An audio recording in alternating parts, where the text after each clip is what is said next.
سلامونه دوستانو، خدای دې وکړي جوړ او روغ به دوستانو. د ویډیو کې به زه تاسو دا در وښیم چې څرنګه کمپیوټر کې یوازې په سیټینګ تغیرولو سره د انټرنیټ سرعت 100% زیات کړو.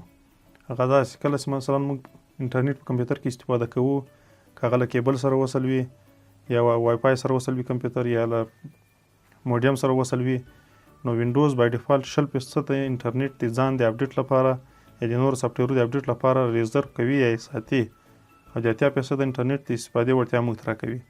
نو د دې لپاره چې موږ د 100% د انټرنیټ استفاده کړو، یعنې وینډوز موږ ته د 100% د انټرنیټ استفادې وړتیا راکړي، نو باید په تنظیماتو کې تغیرات راولو. په تنظیماتو کې په وینډوز 7 8 او 10 ټولو کې د تغیرولو طریقه یو شی ده.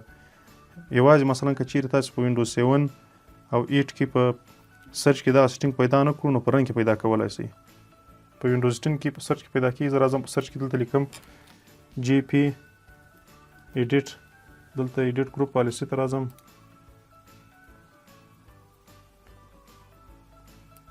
دلته اډمنسټریټیو ټمپلیټس ته راځم، نیټورک ته راځم، QoS پاکټ سکیجولر ته راځم، او بیا دلته لیمیټ ریزرویبل باندویت ته راځم.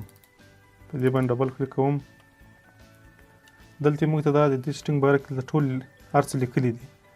دلته لیکلي دي چې که چیرې تاسې دغه سیټینګ ډیسیبل وي، تاسو سره ډیسیبل وي یا کنفیګر نه وي، نو سیستم بای ډیفالت 80% د انټرنیټ استفاده کوي او 20% ریزرو کوي.